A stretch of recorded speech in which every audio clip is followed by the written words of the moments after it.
So I apologize being a bit tardy on getting replies to people's questions. We've been very busy closing on a house. So anyway, so here we go. Somebody asks, breeding a blue to a blue merle, is that a problem? Nope, it's absolutely fine. You'll get all blues and blue merles.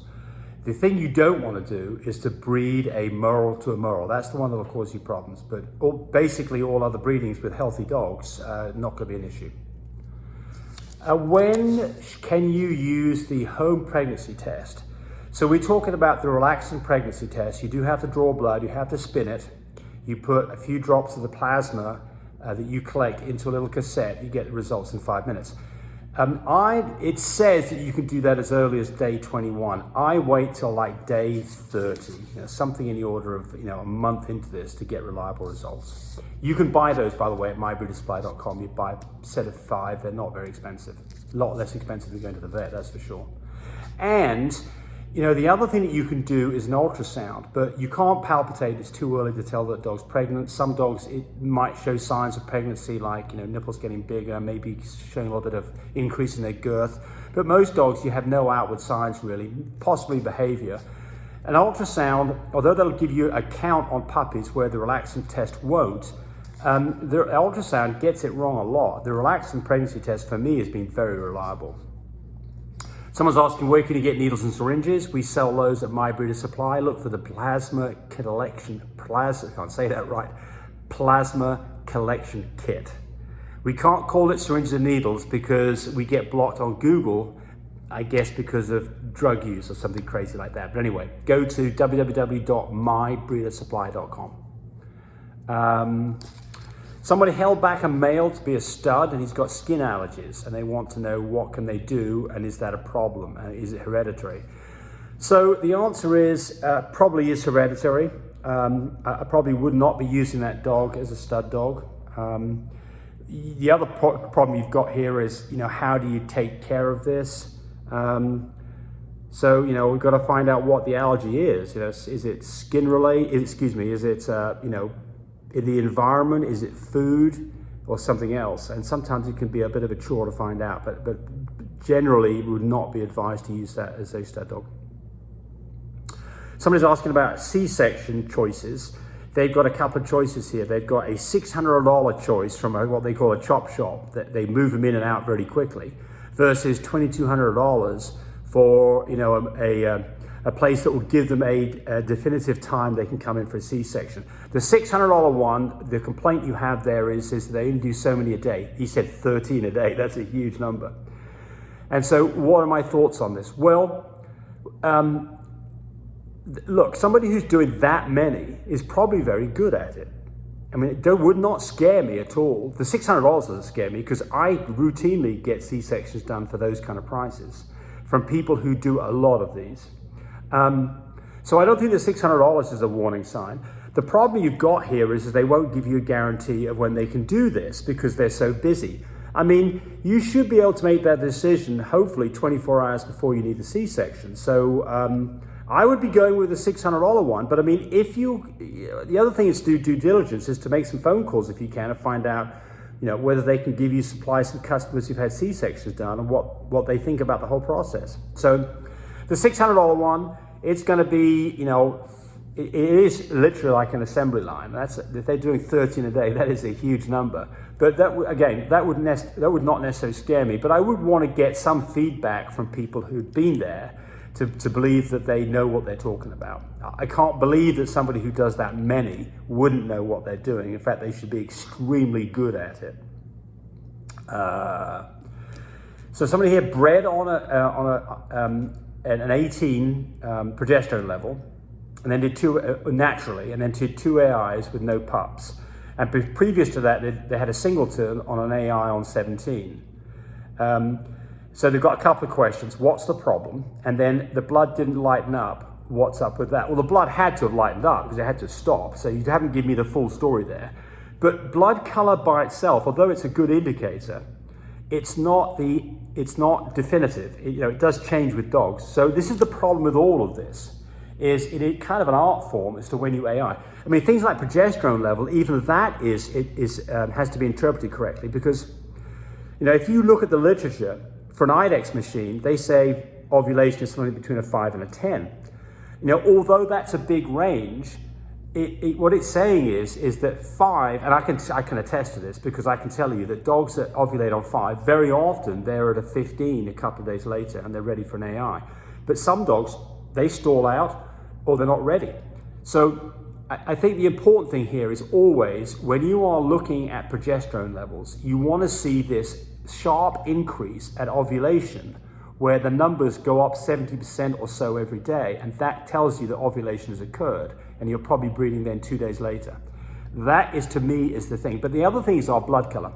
So in most dogs, blood color starts lightening up around day 9, around ovulation, an IDEX level of 5 or a 1-FO machine at 7 or 8.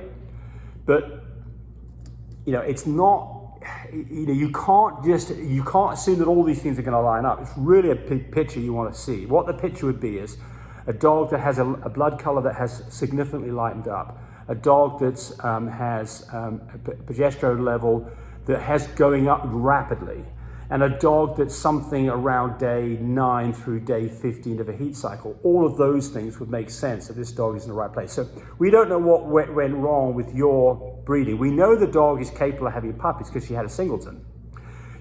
The one thing you didn't talk about, and you should have done, is to look at the semen under a scope and make sure that you've got good semen, because that could be the problem too. You can have, the female can have a problem, things like low thyroid level.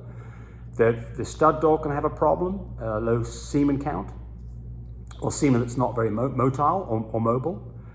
You can have a technique problem where you haven't done the AI properly.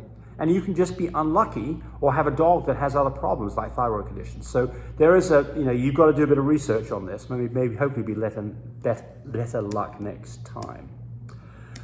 Someone's saying they've got a puppy that's got long straggly hairs. I'm assuming it's a French bulldog, and they're wondering whether it's a fluffy carrier.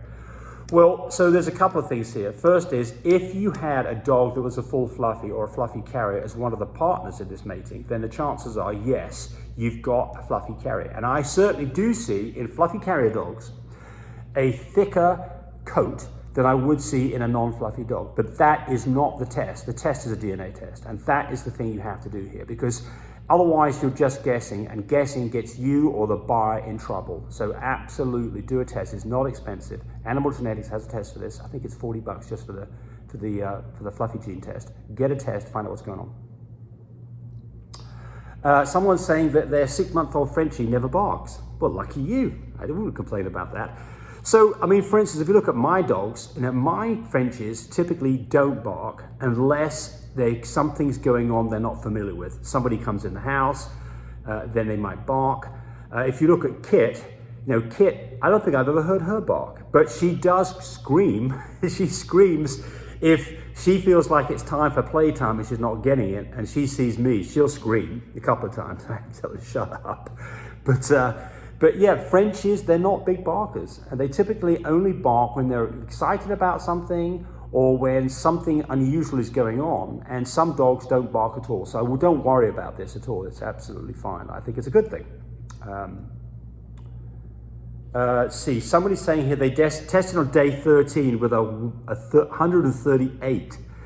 I suspect that you're in England, and that because of that, you're measuring in nanomoles per milliliter. And so if that is a true statement, it's about 3.18, well, it is 3.18 times what you'd expect to see on a US machine that reads in nanograms per milliliter. So, the range for successful litter is, 30 can get you a successful litter on an IDEX machine, 35 on a fine care machine. Those numbers would equate in the UK to something around 120, so you're not far off that number, so it's quite possible they could take. And then the other thing is the mini Vitus machine has higher numbers, and on a mini Vitus machine, you're doing an AI on something around, I forget the numbers now, I have to go look at the chart, but it's significantly higher. So we don't have enough information here to give you a definitive answer, so keep your fingers crossed. So somebody says here, the next day after birth, she found a puppy sucking on her mama's vagina. Will that dog get sick? No, it will not get sick. Puppies will suck on anything, and if they get in fluid, they'll keep on sucking, and so they get some fluid in their mouth, and they think they're being successful. So what puppies want to see is they want something that is moist, warm, and liquidy. And that is also a nipple, and it's also a vagina. So you'll quite often see puppies do this. They'll stop fairly quickly, not typically because they're not getting what they want, and so they can get pretty mucked up face, and they need a face cleaning to look reasonable again, but nothing of any great concern here. And here's the last one. Somebody saying my dog is panting a day after C-section. Is that normal? Absolutely normal. So, I typically see, what you see here is, especially first-time mums, milk's slow to come in. Milk doesn't really do anything for the first 24 hours, and they are panting while that's going on. So it's quite normal, the dog to pant for up to 2 days, because it can take that long for milk to come in. So what do you do about this? Always, if you're worried about your dog, you do what? The answer is you take his temperature, right? Take the dog's temperature. A temperature of 102 or higher is a problem. You need to go to the vet. You have to get worried about some kind of infection going on as part of the process of a C-section operation. And that dog then absolutely needs antibiotics.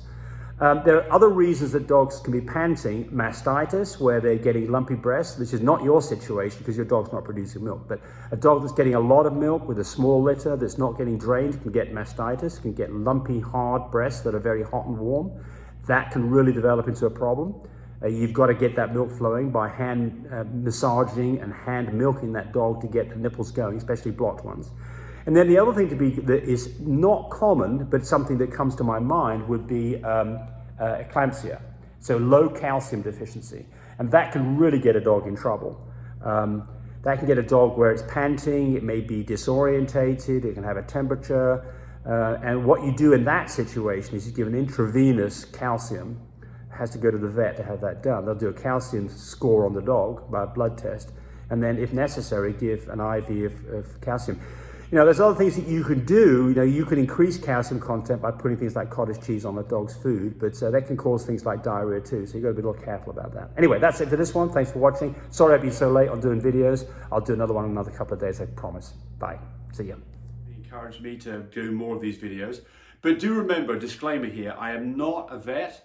I'm not a licensed medical professional. I'm purely a person who's been breeding dogs for the last couple of decades. Any information that you got from this video, use at your own risk. There's nothing implied here, and certainly this should not be used as a substitute for advice from your veterinarian or your medical professional. I hope you enjoyed the video. Come back for more of them. Frisky now, come on up here, dog.